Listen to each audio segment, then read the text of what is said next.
Well, we couldn't get stops when we needed to get stops. That really hurt us.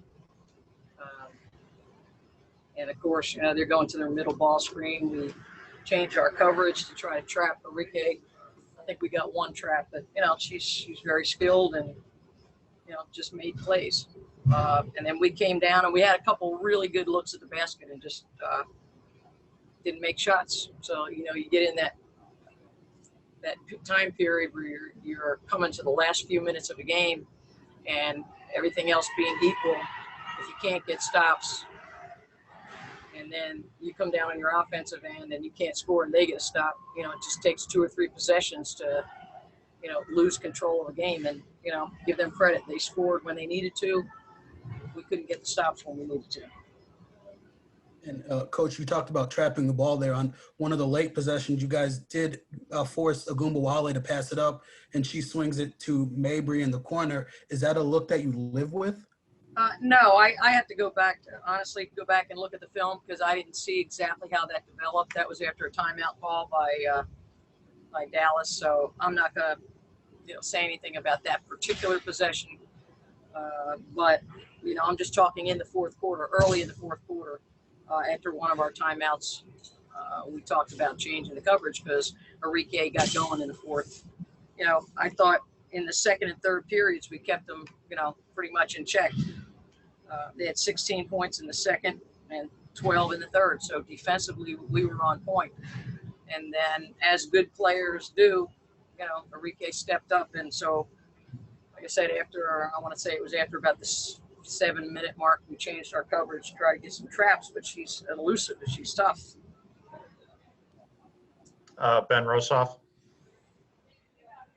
Yeah, Coach, Julie played 33 minutes tonight. I mean, obviously, that's still a lot, but for her, that's slightly down. Do you think having Tiffany come off the bench will help maybe alleviate some of those heavy minutes for your starting backcourt? And how do you think you're going to use Tiffany now going forward after her injury? No, she's not injured anymore, so, I'll make game day decisions as to who the starting lineup is, to be quite frank.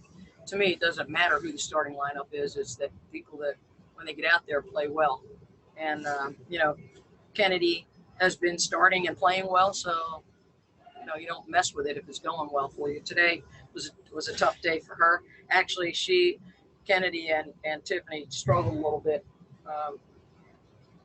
offensively. Tiffany did get to the free throw line, which is one of the strengths of her game, and why she played more minutes than she has in a while.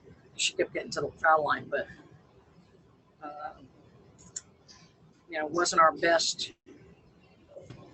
shooting day, certainly from the three-point line. I think the biggest thing is that we just didn't get stops when we had to have them. It was a game where it was going back and forth, and as long as you're matching bucket for bucket, you're okay. But the minute you can't get a stop, all of a sudden you go from 2 points to 4 points to 6. And, as the clock's winding down, if you get into that posture, it becomes difficult. The one thing I will say that was better today for us was, the turnovers were down. That's been kind of one of the things that has really hurt us. So I'm happy about that. Anything else for Coach, guys? Shot it a little bit better from the free throw line and from the three-point line, but, give Dallas credit. Go ahead, Ben. Yeah, Coach, this doesn't relate to today's game, but I just wanted to ask about the Jantel Lavender trade. I mean, obviously she's not playing this season, but a veteran presence that can knock down long jumpers. Just how do you think she'll help your roster going forward? Well, first of all, the most important thing is that Jantel has great experience. She's a terrific player, but she's also as good a player as she is. She's even a better person, and so I think having the championship caliber that she has will lend itself well to our team. She's got experience. She knows how to win. And I'm sure when she gets 100% healthy, she'll be a terrific addition in many ways. Certainly, in our locker room and certainly on the basketball floor. Kelsey, Coach talked about Enrique, just kind of how slippery she is and tough to guard. And late in the game, when she's able to find her shot, how difficult is that to contain? And do you want to try to force her to give the ball up whenever she gets going the way she did today? I think it's two things when you come to Arika Huwala. You gotta be able to make her. You gotta be able to make her make tough shots, as tough as possible. Some she might hit, some she might miss, but you better off making her take the tough ones. And you gotta apply pressure early. I think we let her get comfortable in that first quarter, and from there, hot shooter, fantastic player in person. So at that point, a player like that will always have the wheels turning. They always got the hot hand. So I think we should have continued a little bit earlier, a little better. And what's it say about the team that you guys were able to battle back from a big first half deficit? I mean, when you're down, I would imagine it's easy to get down on yourselves, but you guys continued to fight and we're in it to the end. It just shows how much fight is in us. It shows where we've grown. It shows my growth individually as a player, as our growth as a team here in this bubble. Even last year, the past years with the core group that we had. I think going forward, I guess all we can do is piece it together. Ben Rosoff. Yeah, Kelsey, Tiffany coming off the bench, do you think maybe that might help lessen some of you and Julie's minutes as those starting guards? And also just what do you think of her maybe coming off the bench in terms of different combinations and stuff like that? Yeah, when it comes to Tiffany Mitchell, it don't matter whether she comes off the bench or whether she starts. She's just that good. I think that, considering her injury, I guess it had to be that way today. But like I said, either way you look at it, Tiff is always going to give good minutes whether she come off the bench or whether she starts. When she gets downhill, it's a no-burner of why we need her. And then this doesn't pertain to today's game, but just want to ask you about the Jantel Lavender trade. I mean, swapping a Buckeye for a Buckeye there, but I know obviously like you graduated with Stephanie. I'm sure you two are close. Just can you talk about what losing her might mean personally and what it's like, what you gain in Jantel? When it comes to Stephanie McCowan, that's a sister of mine. We've grown so close over the years, and us becoming professionals at the same time. It's one of those things where it hit home for you. Like I said, I call her a sister, so to see her go on a different endeavor, I wish her the best. I wish her luck, and I think she knows that I love her. When it comes to Jantel, Buckeye for a Buckeye, she's one of the best in the game when it comes to 4s and 5s. So we welcome her with open arms. I think from a Buckeye to a Buckeye, it's always good to have Buckeyes on your team. So I look forward to accomplishing great things with her, seeing that she's a vet in the game, and I think she's going to help us a lot. Hey, T, Coach talked about you guys kind of switching up coverages on Agumbawale down the stretch.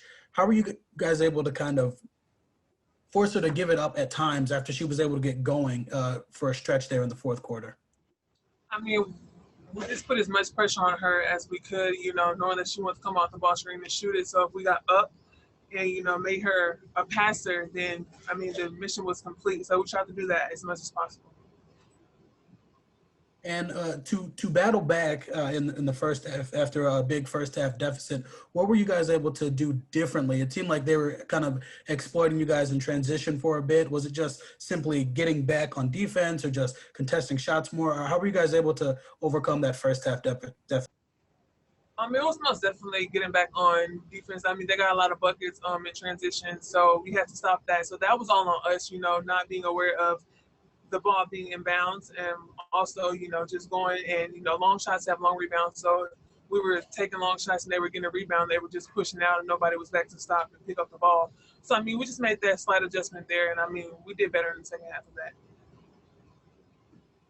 that. Ben Rosoff.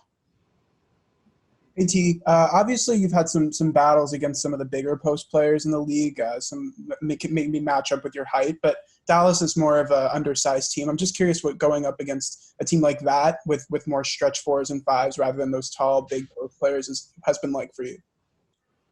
It's most definitely different, but it's nothing that I haven't, guarded before. I just got to keep them in front and not let them, drive to the basket. If they do, I trust in my teammates that they'll have my help side, just like Kathleen did today when Satu was driving, she came over and helped. That's what we have to see more of for our team.